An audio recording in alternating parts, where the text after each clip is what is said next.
Alright, I've got a 1964 Farmall 460 diesel. I've been having lots of starter problems, slow cranking, it's got a new battery in it, still can't get this thing to stay started. So I'm going to get ready to take this thing apart and attempt to do a rebuild on it, redo the brushes, and just kind of see what the armature and everything looks like on the inside. So we can definitely tell that the solenoid's been replaced. This is still the original starter. And here's the part number, hopefully I can get it to come up here. So it's a 1108657. And then it looks like, I don't know if it's going to focus here or not. Might be just too close. Looks like a 00 or a 0G with a 7. 12 volts, an old Delco Remy. So I'm going to go ahead and I'm going to take this out to the shop workbench, get this solenoid taken off, open this case up and take a look, see what we get. Okay, so I got the solenoid removed. Got everything all unbolted here, so I'm getting ready to look, just kind of doing an inspection here and looking at these brushes in here. There's actually the brush, I don't know how I'll show it up on the video there, but that brush right there is pretty much ground to nothing, and you can see it's rubbing pretty bad, so it's pretty nasty in here. So I don't know if I'm going to be able to save this one by just replacing brushes or not. We'll just have to see how things go. I'm going to go ahead and open this up, take a look at what we got from here. Pretty simple at this point. We'll see what happens. Remove the bolts and got the casing split. Everything here really doesn't look like it's in too bad a shape. Obviously down here at the end I'm going to probably have to clean this up, see if it's even going to come clean or not, but everything else looks pretty good. I mean, it doesn't look like it's too damaged. This inner housing, though, pretty nasty. Looks like there's been, obviously it's been out in the field. You can see seeds and stuff down in there. Let's go through and pull all the brushes out of the base of it. Kind of clean this thing up, but it really doesn't look too bad, minus where those brushes are worn. So that'll be the next thing. Let's get the bottom of those out and go from there. Alright, so here's a point where I think everything took a turn for the worse, and I think this starter is a goner. As I was pulling these out, the brushes, you see two of them still have some thickness left, but the ones that were worn down to nothing have actually worn down and cut the wires. I don't know if it's going to show up here or not. Yeah, you can see there that the wire's cut, and that was attached to this one. And if you look in here, you can actually see the other brush that is worn, and this is the worst of all of them. You can see all the wires right there all frayed, coming apart, cut. There's only about one left even holding it on. So I'm going to have to talk to my electricians here at my work and see if they can help me out, but I'm thinking this starter is a goner. I'm just going to have to bite the bullet and order a reman.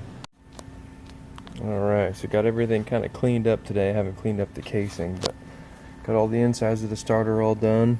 Came through here and just ran some sandpaper across that, give a nice new surface.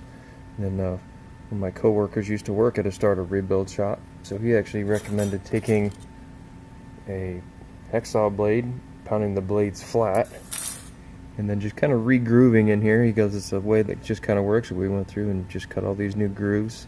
Didn't go too deep, just enough to give a little bit of a break. So next thing is going to be to see about getting new wires. Now I found new brushes, but nobody makes these wires, so I'm gonna end up trying to kind of make my own from something. So that'll be my next step, is figure out how to make some of my own new wires to hook up to the new brushes. But luckily these new brushes were, I think I found them online at Steiner, I believe is what it was called, for like 13 bucks for 4 new brushes. So gonna wait on those to get shipped. In the meantime, I'm gonna try to make up some wires. Alright, so I just happened to get ready to pull this out so I can try to pull these wires off and make some new ones.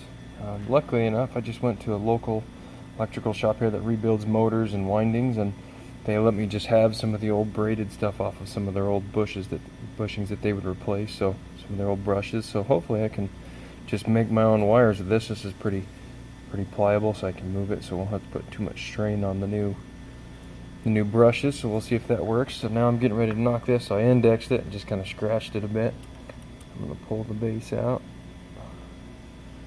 Now I can clean this up And then I'm going to use this wire because this is the only one that's whole. I'm going to use this wire. Obviously I won't be able to reuse the eyelets. I'm going to try to make, see what kind of eyelets I have, but I'm going to use this as my old mock-up and make my new wires with new eyelets and everything. So I'll just use that one as the template, I guess, and then we'll go from there. Alright, so here's what I've come up with to make my new brushes, or my new wires. I went ahead and just got these eyelets. I pulled off the little waterproof sealing little yellow caps, and I just bent the opening up enough that it clears this wire so then I can slide it to the end. Obviously I'm going to go just a hair longer on this since I have to kind of get it in place, and then once it's all done I come back, and I don't know if this is going to focus, and I'm just trying to kind of trim off the excess wire so I still have a good connection, but then everything will be kind of clean. You know, I mean, guys who do this for a living probably do it cleaner than me. I'm just trying to do it with what parts I have lying around. So far the wire's free. These caps that just had these lying around, I got plenty of those. So I'm hoping I can repair this for all the cost of some brushes, which is like 15 bucks. Okay, so I got my new brushes, all my new bushings and all new springs. Just gonna go with the bushings on the brushes on this. I'm gonna get these all replaced. Now these already did come already kind of tapered, so I make sure they go in the right direction. So I got all my wires installed. I'm gonna go ahead and try and reinstall this thing, and we'll bench test it and see how it goes. Alright, just got the main brushes installed. All the wires, just kind of pushed everything out so nothing's touching. You see my new braided wire there. Braids look like they're kind of coming apart, but all the new brushes look like they're contacting pretty good in there. Yeah, got good contact. Kind of surprised they don't have contact on the whole thing, but you know, I guess if I have to, I can come back and trim some of those things. But so far everything's going together quite nice. Hopefully this rebuild here works. If not, I'll just have to bite the bullet on the reman. And here it is, all assembled. Still need to put the strap on, but I want to test it before I put the strap on.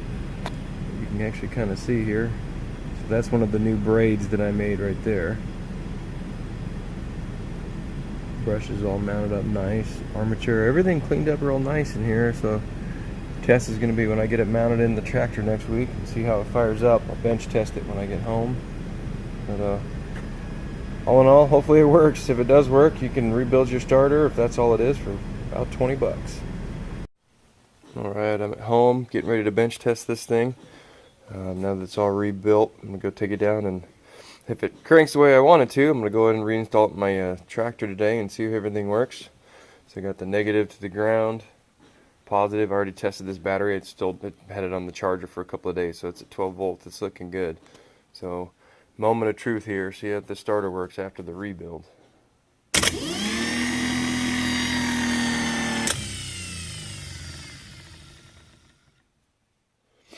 Looking pretty good, I think. I'm going to go ahead and reinstall it. We'll see what happens.